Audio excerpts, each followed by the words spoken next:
안녕하세요 여러분.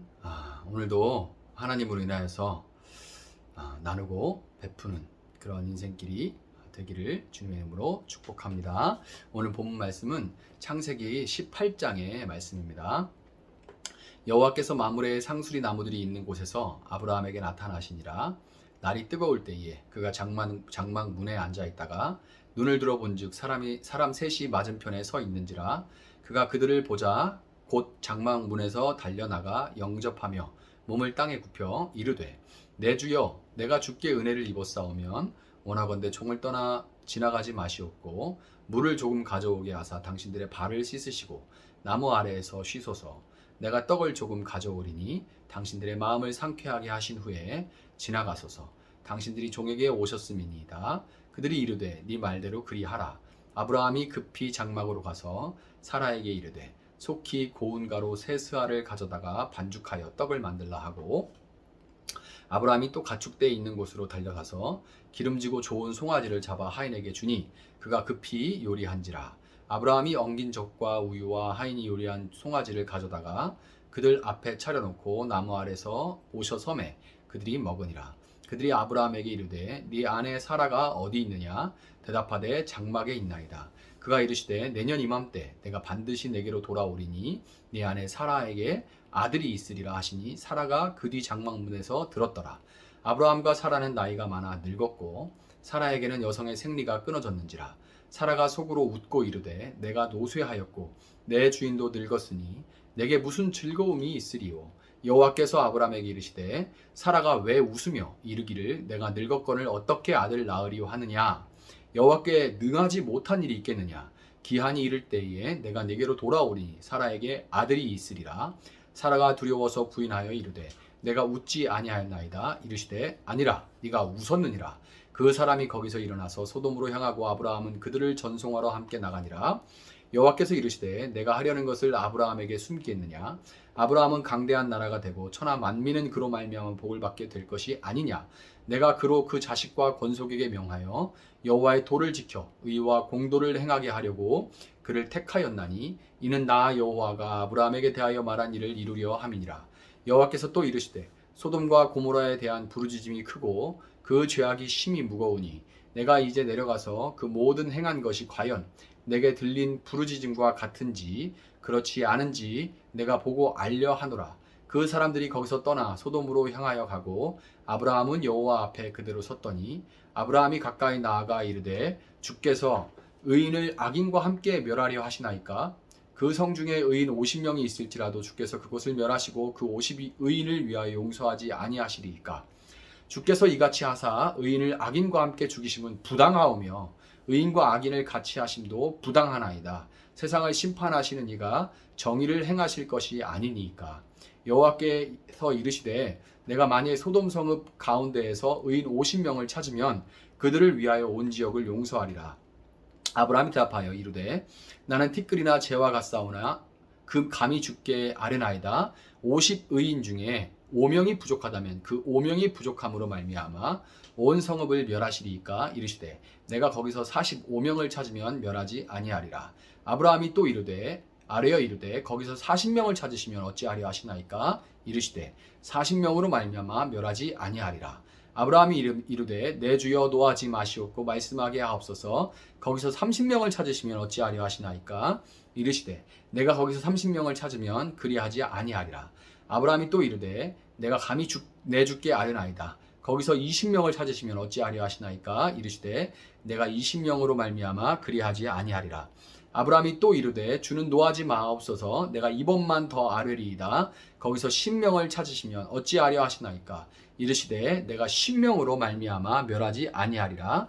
여호와께서 아브라함과 말씀을 마치시고 가시니 아브라함도 자기 길로 돌아갔더라. 아멘. 자, 오늘 본문 18장은 17절에서 하나님께서 아브라함에게 할례를 명하시고 1년 후에 아들을 낳을 것이라고 말씀하신 이후의 이야기를 기록하고 있습니다.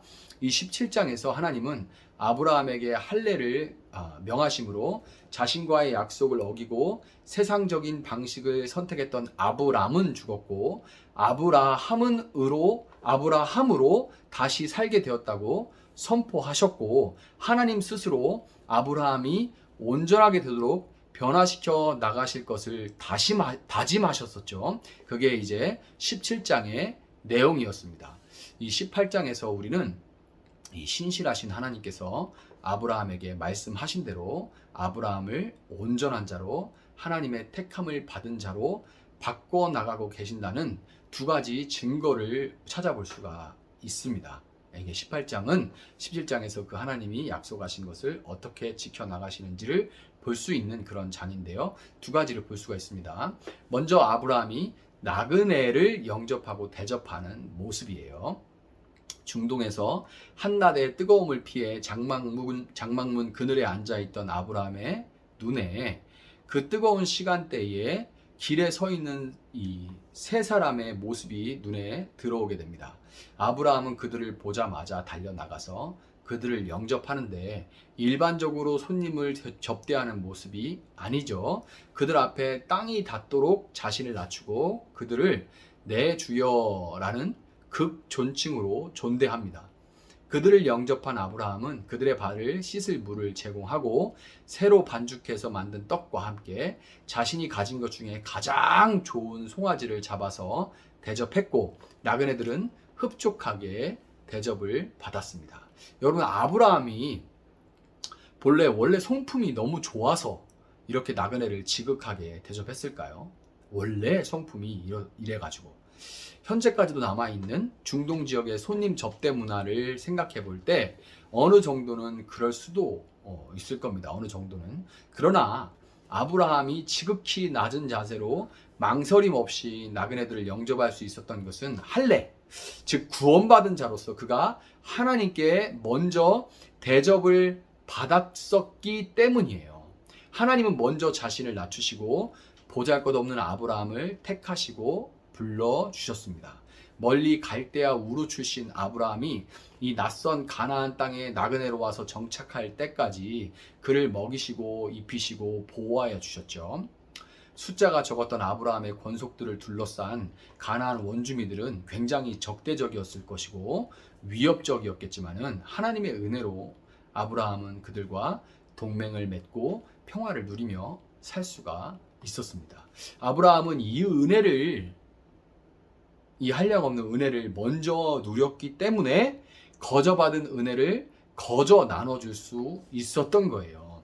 여러분, 믿는 자들에게 환대라는 것은, 환영하여서 이렇게 접대하는 이 환대라는 것은 마땅히 맺어야 할 열매입니다. 마땅히 맺어야 될 열매예요.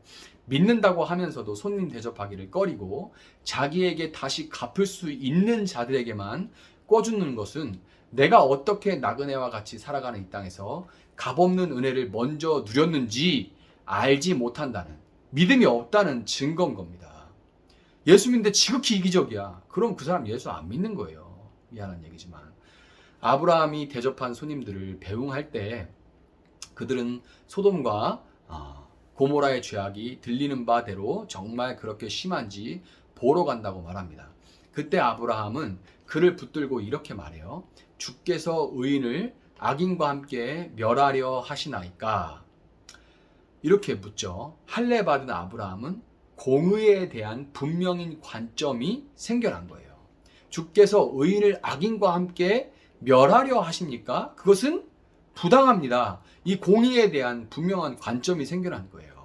그가 아는 한 하나님은 변덕스러운 이방 신들처럼 기분 내키는 대로 의인이건 악인이건 가리지 않고 심판하는 그런 신이 아닌 거예요. 하나님을 여태까지 알았지만 아브라함이 볼 때 그런 하나님이 아닌 겁니다. 아브라함은 하나님의 공의를 붙들고 널리 알려진 그 중보기도를 시작하죠. 의인 50명에서 45명, 40명, 30명, 20명, 10명까지 아브라함이 기도할 때 하나님은 당신의 공의를 붙들고 간청하는 아브라함의 기도를 다 받아주십니다.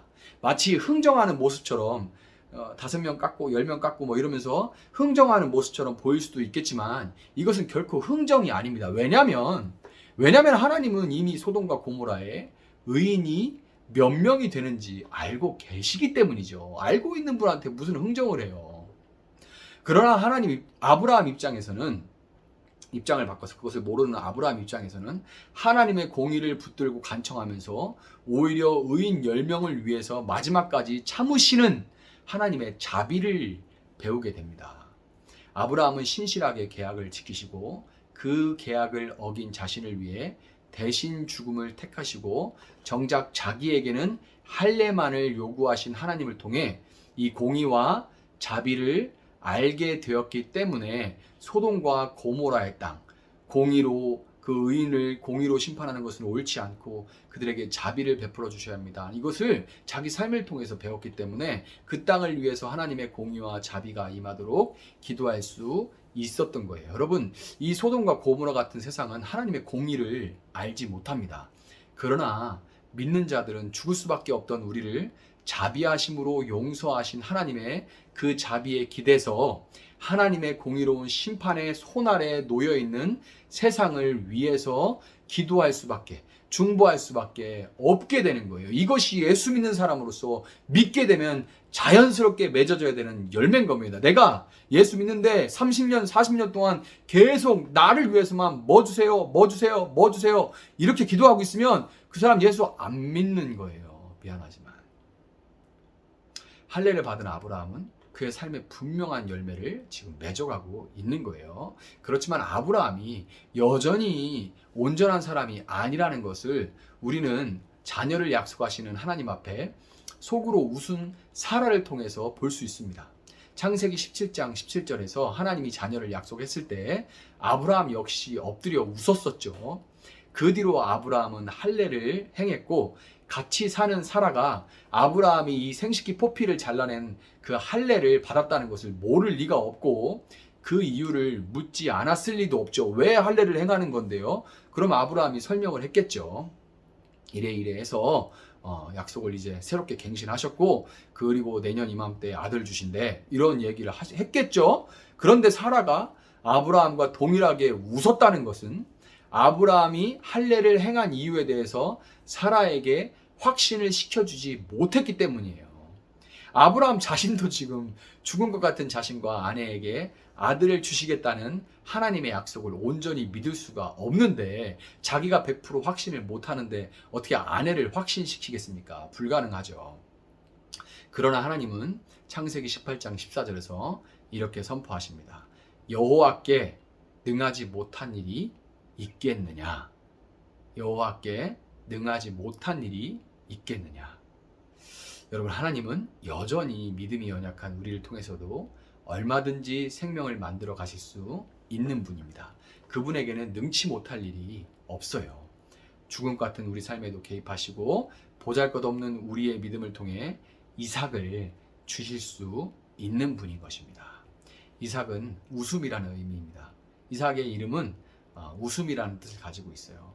우리는 믿음이 연약해서 웃지만 하나님은 우리의 그 부족한 믿음을 통해서도 묵묵히 우리를 변화시켜 나가시고 또한 생명을 건지심으로 우리와 우리 주위의 삶이 진정한 웃음으로 가득하도록 만드실 것을 여러분 믿으시고 말씀을 붙들고 오늘도 이 환대로 섬김으로 열매 맺어가는 여러분들이 되시기를 주님의 이름으로 축복합니다. 제가 한번 기도하겠습니다.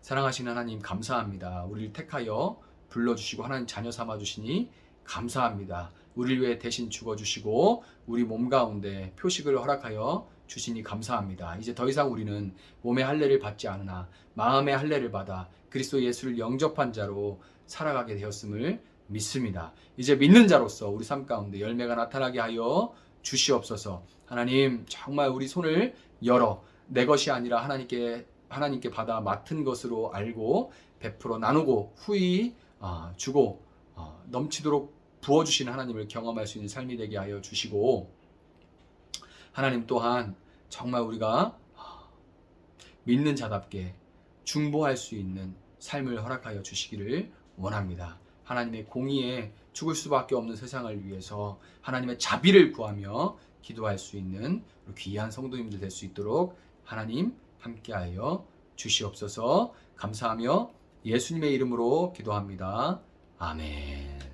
오늘 말씀을 붙들고 이어서 계속해서 기도하도록 하겠습니다.